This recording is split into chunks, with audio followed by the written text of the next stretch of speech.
बिस्मिल्लाहिर्रहमानिर्रहीम।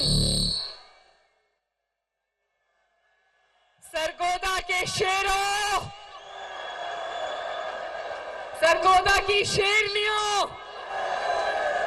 नवाज शरीफ के चाहने वालों, नवाज शरीफ को मानने वालों, नवाज शरीफ का साथ देने वालों, सरगोदा को मरियम नवाज का सलाम, सरगोदा को नवाज शरीफ का सलाम।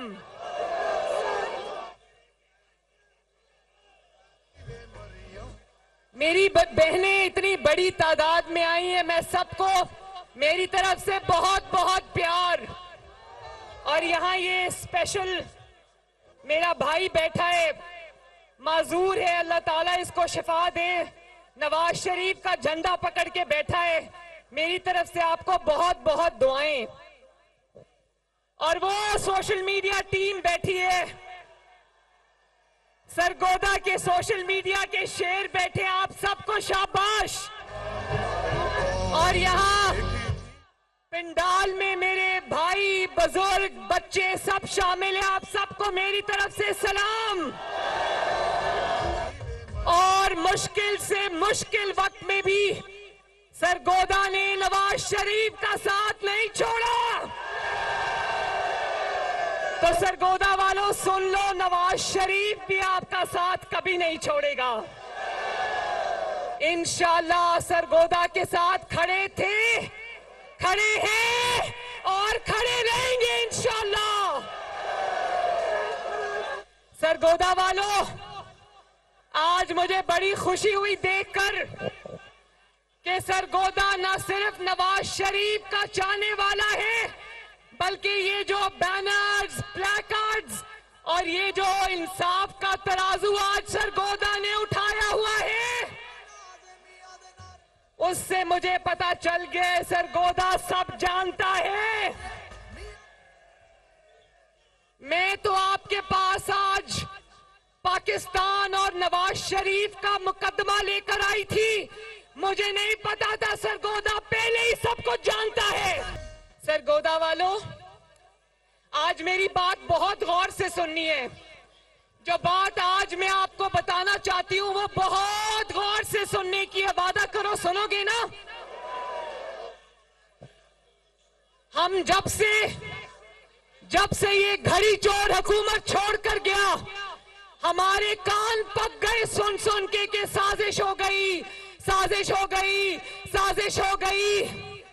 आज मैं सरगोदा के जरिए कौम को बताऊंगी कि जो साजिश हुई थी वो असल में नवाज शरीफ के खिलाफ हुई थी। वो साजिश करने वाले कौन थे? स्क्रीन पे तस्वीरें लगाओ जरा, सरगोदा भी देखे साजिश करने वाले कौन थे।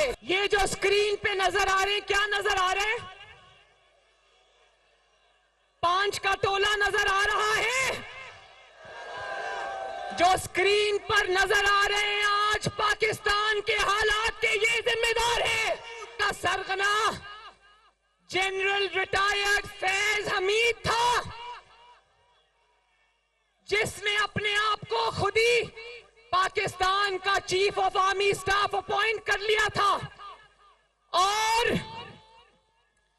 उसको क्योंकि चीफ बनना था, उसको मोहरे की जरूरत थी, उसको सियासी चेहरे की जरूरत थी। तो नवाज शरीफ तो वो मोहरा नहीं बन सकता था ना। नवाज शरीफ आपकी कुव्वत से आता था, नवाज शरीफ अवाम का नुमाइंदा था, नवाज शरीफ उसका चेहरा नहीं बन सकता था। तो फिर उसने किसको उठाया? इमरान खान घड़ी चोर को उठाया।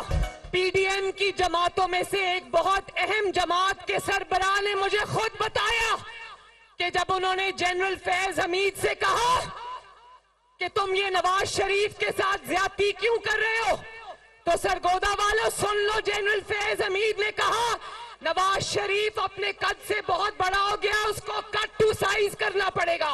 को एक घोड़ा चाहिए था और उस घोड़े का नाम है घड़ी चोर इमरान खान। जब 2014 में उसका धरना नाकाम हो गया, फिर उसका लॉकडाउन नाकाम हो गया तो फिर उसने दूसरा तरीका सोचा। फिर उन्होंने अदलिया में से वो जज उठाए, ये जज उठाए उन्होंने अदलिया में से, और इन्होंने कहा जो जो कॉम्प्रोमाइज जज था, जो जो करप्ट जज था, चाहे वो खोसा हो या वो साकिब निसार हो, बाबा जहमत हो या वो इजाजुल एहसन हो या वो मुजाहिर अली नकवी हो, अजमत सईद हो, वो इजाजुल एहसन याद है ना, चीफ जस्टिस बनने के ख्वाब देख रहा है, वो पैनामा बेंच में बैठा था, नवाज शरीफ को नाअहल करने वालों में बैठा। आज भी कोई भी नवाज शरीफ के खिलाफ मुकदमा हो, वो आज भी जज बनकर बैठा होता है उसमें। और जब इमरान का लॉन्ग मार्च नाकाम हो गया, उसका लॉकडाउन नाकाम हो गया, तो याद है ना, इसी खोसा ने उसको कहा दर बदर ठोकरे क्या खाते हो, पैनामा केस मेरे पास लाओ, मैं नाअहल करूंगा नवाज शरीफ को। उन दिनों में हर फैसला नवाज शरीफ के खिलाफ आता था, चोर चोर करते हुए कामा पर बाहर निकाल कर फेंक दिया, सदारत से बाहर निकाल कर फेंक दिया, बीवी ने लंदन में तड़प तड़प कर जान दे दी, लेकिन नवाज शरीफ के इंतकाम की आग ठंडी नहीं हुई। मुस्लिम लीग नून के सारे लीडरान को चुन चुन कर नाअहल किया। आज जब एस्टैब्लिशमेंट ने इस बदबूदार गंद जिसका नाम इमरान खान है, इसको अपने कंधों से गंद का ये टोकरा उठाकर फेंक दिया, तो ये टोकरा आज इन 2-3 जजेस ने उठा लिया। आज जब इमरान खान का लॉन्ग मार्च नाकाम हुआ, असेंबलियों से उसको बाहर आना पड़ा, उसको इस्तीफे देने पड़े, उसकी हर कॉल नाकाम हुई, तो उसको वापस लाने का बीड़ा इन 2 जजेस ने उठा लिया। आज जब इमरान खान की सियासी मौत नजर आ रही है, तो सियासी मौत को जिंदगी देने जस्टिस मुजाहिर अली नकवी और जस्टिस इजाजुल एहसन आज फिर मैदान में आ गए। फैज की बाकियात है, फैज की, वो आज भी कहीं बैठ के ऑपरेट कर रहा है। और ये मैं बता दूं सरगोदा वालों, फैज को इमरान खान से मोहब्बत नहीं है, ये सब वो इमरान खान से मोहब्बत के लिए नहीं कर रहा, ये सब उसके जराइम का खौफ है जो उसने 5 साल में किया और दीदा दलेरी से किया। जनरल फैज हमीद जानता है कि उसने अरबों रुपया बनाया, वो अरबों रुपया उसने फिर दुबई में और बाकी गल्फ कंट्रीज में मुंतकिल किया। और मैं ये बता दूं कि ये जो ऑडियो आज आई थी 2-4 दिन पहले, वो सुनी थी ना परवेज इलाही साहब की, जरा ऑडियो चलाएं। ऑडियो लीक सामने आ गई है। ऑडियो में चौधरी परवेज इलाही की अपने वकील से गुफ्तगू सुनी जा सकती है। साहब ये जी मुजाहिर अली नकवी को लुभाना जो मकान के चलो आज वो चला जाएगा इस्लामाबाद के इस्लामाबाद भेज देंगे, फिर उसके बाद वो जो प्रोसेस होगा फिर उसे किसी को कोशिश कर लो, पूरा कोई बिल्कुल कोशिश कर लो। मुजाहिर अली के सामने लगा दो।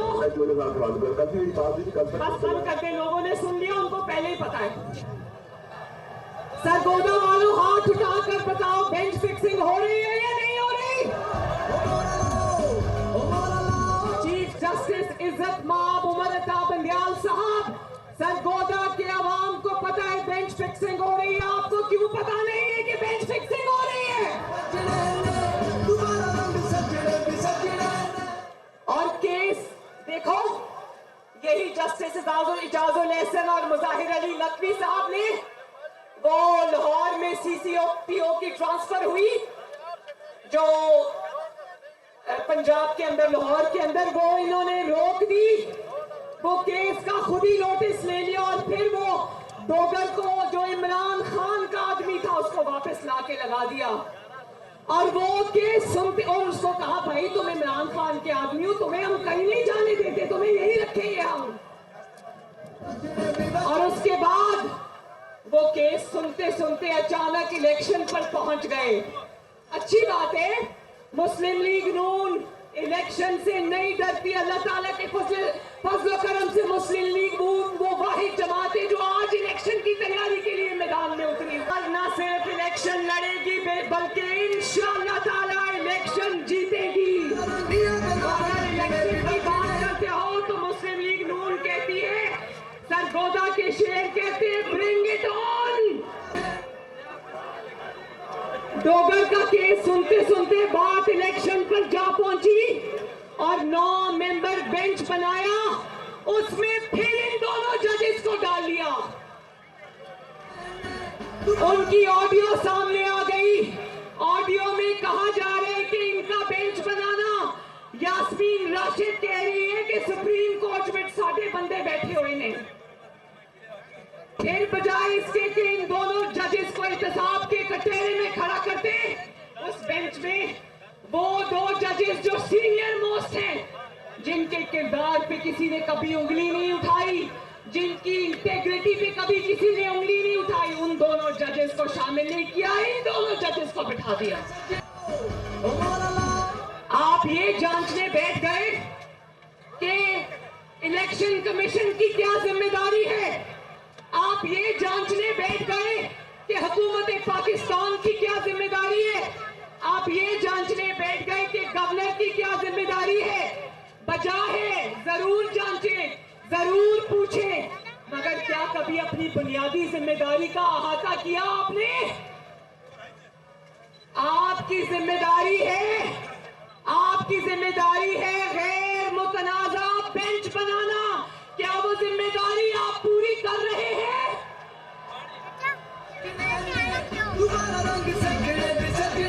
जब इन ऑडियो लीक्स के बाद भी इन दोनों जजेस को बेंच में शामिल किया तो यकीन करो सरगोदा वालों लोगों ने हैरानी से और परेशानी से लोगों ने दांतों में उंगलियां दबा ली। और न सिर्फ सियासी जमातों ने और अवाम ने इतराज किया, बल्कि सारी बार काउंसिल्स ने कहा ये ज्यादती हो रही है और वो रेफरेंस लेकर बैठे इन दोनों जजेस के खिलाफ।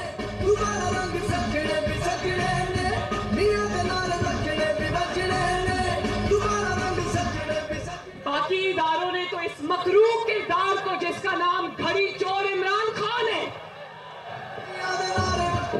बाकी इदारों ने ये समझ लिया कि ये पाकिस्तान के लिए खतरा है, इंतशार है, फितना है।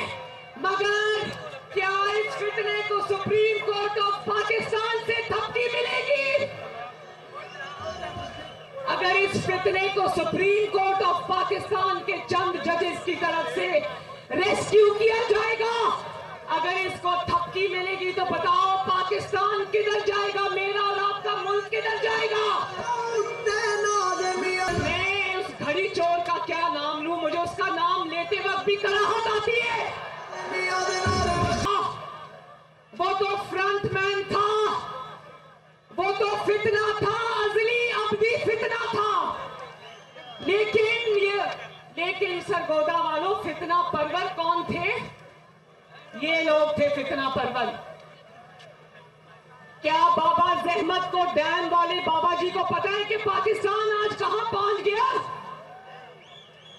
क्या इजाजुल एहसन साहब को पता है कि पाकिस्तान आज कहां पहुंच गया? क्या खोसा साहब जो आराम से अपने घर में बैठे, उनको पता है पाकिस्तान कहां पहुंच गया? क्या मुजाहिर नकवी साहब को पता है पाकिस्तान कहां पहुंच गया? अपने अरबों रुपए के प्लाजे खड़े कर लिए, प्लॉट्स। मुजाहिर नकवी साहब को पता है पाकिस्तान कहां पहुंच गया? अपने अरबों रुपए के प्लाजे खड़े कर लिए, प्लॉट्स ले लिया। आपको क्या लगे पाकिस्तान की आवाम कैसे पिस रही है?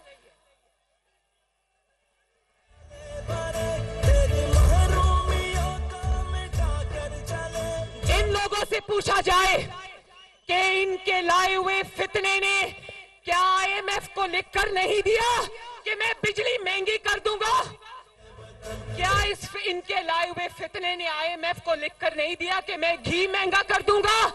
क्या इनके लाए हुए फितने ने IMF को ये नहीं लिख कर दिया कि मैं आलू, टमाटर, बिजली, गैस, आटा, रोटी सब महंगी कर दूंगा? जवाब दो, जजेस को पूछती हूं, जवाब दो। अवाम के इस्तेमाल की कौन सी चीज है जहां पर इन प्यारों की लगाई हुई मोहर नहीं लगी हुई? रोटी महंगी होती है तो इनकी मोहर लगती है। आलू, प्याज, टमाटर, बिजली, गैस, घी, डीजल, पेट्रोल महंगा होता है तो ये कसूरवार है, ये है तुम्हारे कसूरवार।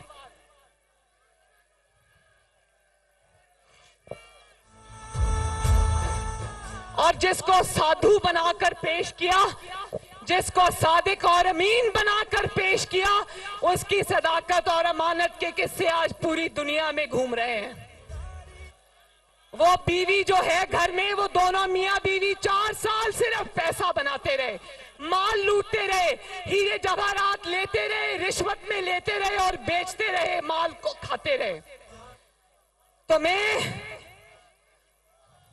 और फिर और सुन लो, वो जरा लगाएं ये, जिसको पंजाब का सबसे बड़ा डाकू कहा, पंजाब का सबसे बड़ा डाकू है, जो अभी चंद माह पहले तक कह रहा था पिछली इस्टेब्लिशमेंट इसकी नैपीज बदलती है, आज नैपियां बदलने की जिम्मेदारी परवेज इलाही ने उठा ली है। और जिसको सदर बनाया ना अपने पार्टी का, परवेज इलाही को, उसने पूरी जिंदगी, उसके बेटे ने पूरी जिंदगी सवाए माल बटोरने के और कोई काम नहीं किया।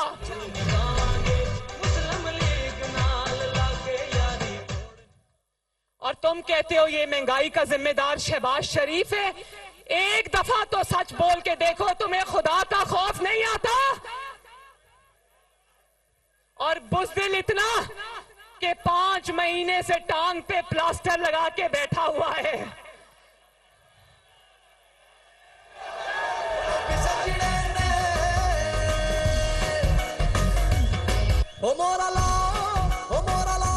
वो प्लास्टर वो प्लाजे जो तुमने लूट मार करके बनाए थे, उनका भी प्लास्टर उतर गया, इसका प्लास्टर उतरने का नाम नहीं ले रहा।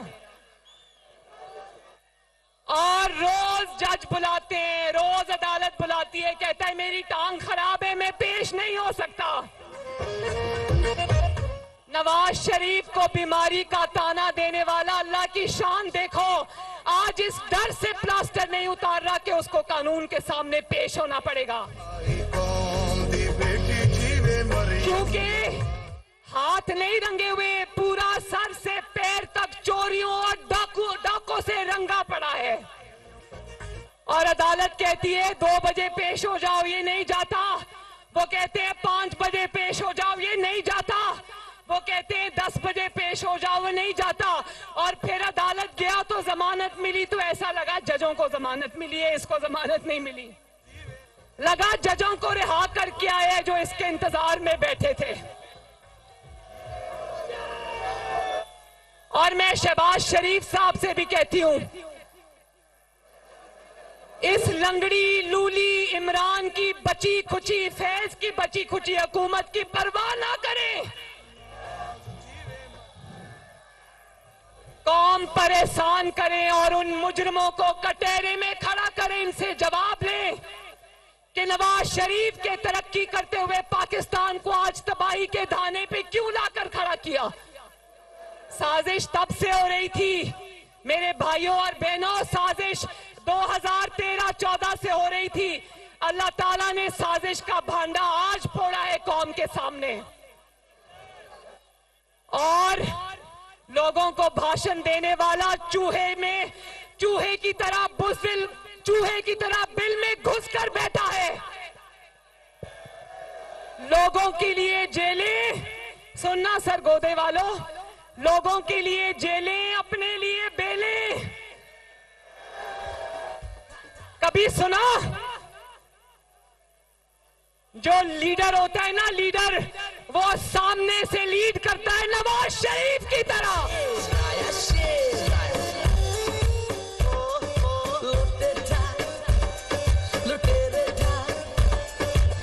जरा मेरे पीछे बोलो, कारकुनों के लिए जेलें, कारकुनों के लिए जेलें, अपने लिए बेलें। और याद है ना वो वक्त जब नवाज अमेरिका में बतौर वजीर आजम जाके कहता है, मुंह पे हाथ फेर के, नवाज शरीफ के जेल से एसी उतरवा दूंगा। आज चूहे की तरह नवाज शरीफ के डर से बिल में छुप के बैठा है।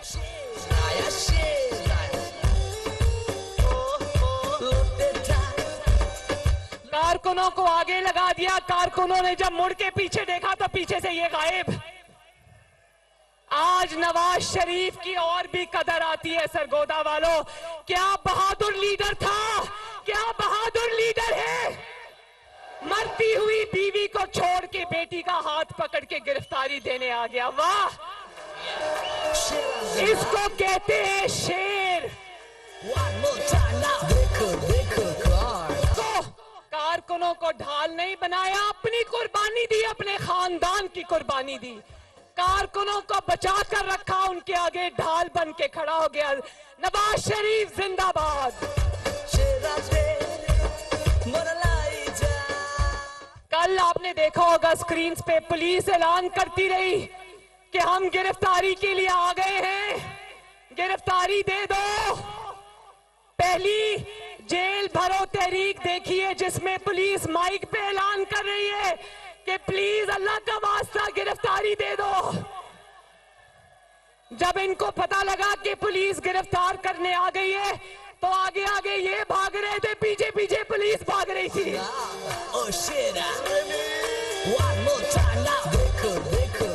दुनिया की पहली जेल भरो तहरीक है जिसमें कारकुन आगे आगे थे, पुलिस पीछे पीछे थी।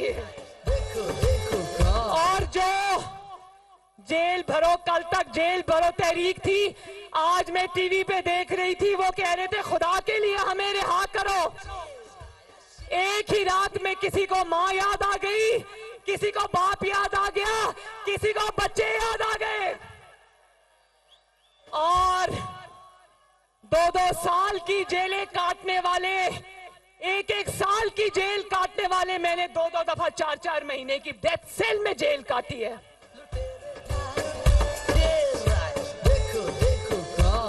और लाहौर 1.5 करोड़ की आबादी का शहर है।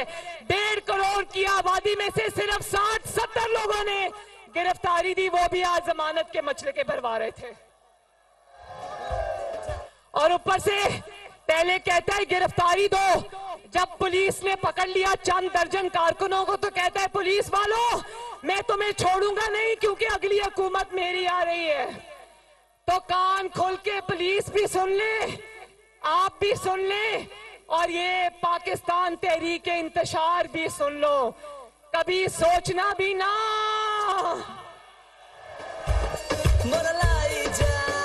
इमरान खान तारीख के कूड़ेदान में जा रहा है। इंशाल्लाह बोलो इंशाल्लाह। और आने वाला वक्त किसका है? सरगोदा के दरो दीवार पढ़ लो, इन माओ बहनों बेटियों के चेहरे पढ़ लो, ये मेरे नौजवानों के चेहरे पढ़ लो, इनके जज्बे को पढ़ लो। इनका जज्बा चीख चीख के बता रहा है कि इंशाल्लाह शेर आ रहा है। अलमारूफ घड़ी चोर,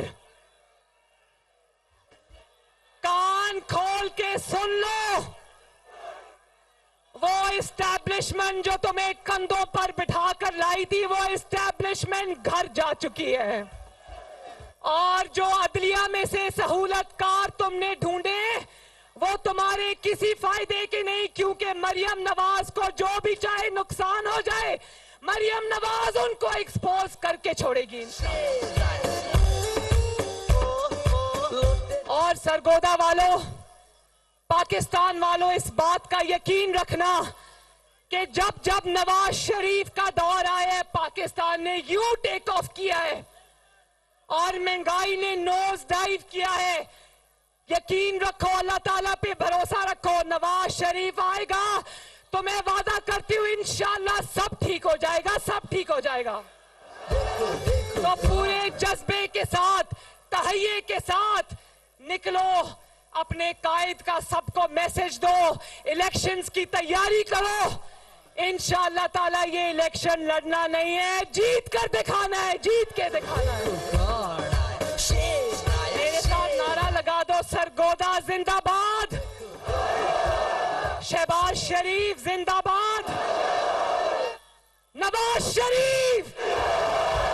और आखिर में ऐसा नारा कि सरगोदा के दरो दीवार गूंजने चाहिए, पाकिस्तान।